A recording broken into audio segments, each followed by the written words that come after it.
인재로 영입한 원종건 씨가 성폭력, 데이트폭력 가해자로 지목된 것에 대해서 강한 유감을 갖고요.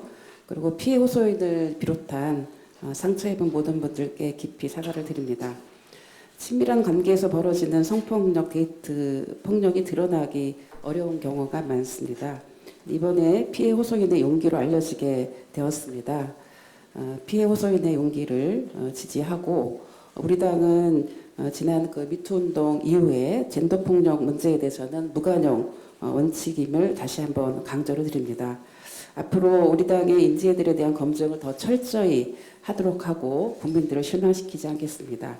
이를 뒷받침하기 위해서 우리 당 내에 젠더 폭력 상담 신고센터를 이미 설치해서 전담 인력을 두고 상담 조사 등을 철저히 하고 신속하게 할 수 있는 처리 절차를 갖추고 있습니다.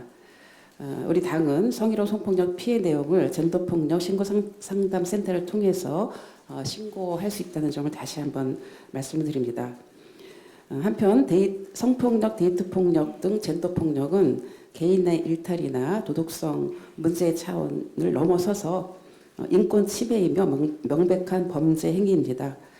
결코 쉽지 않았을 피해자들의 용기가 헛되지 않도록 당과 그리고 사회 각계와 또 정부가 온 국민이 한마음 한뜻으로 젠더폭력 근절을 위해서 노력을 해갈 것이며 용기를 낸 피해자들이 2차 피해로 상처 입지 않도록 최선을 다하겠습니다.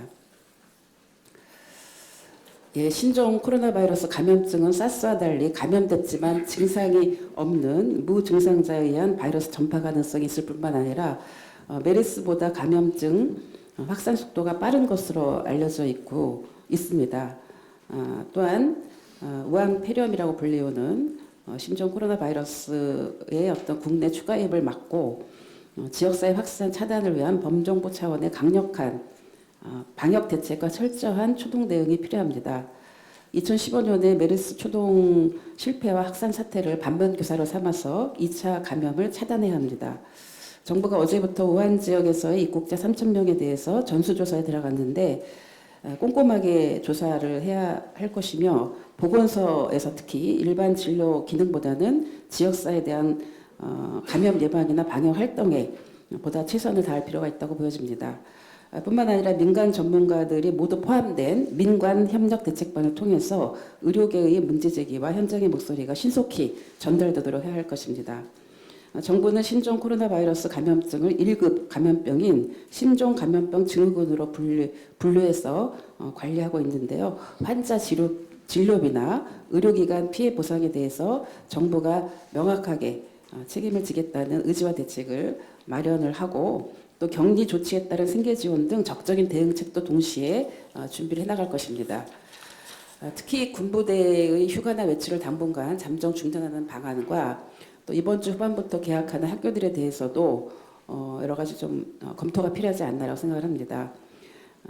뿐만 아니라 그 신종 코로나 바이러스 감염증 관련해서 SNS 등에서 퍼지고 있는 이런 가짜 뉴스에 대해서 앞에서도 최고위원들이 말씀하셨는데요. 이 부분에 대해서는 정부가 국민적인 불안과 공포심을 증폭시키는 가짜 뉴스에 대해서는 단호히 대응을 하고 국민께 정확한 정보를 신속하게 제공해서 알 권리를 보장하고 불안을 해소해야 된다고 생각합니다.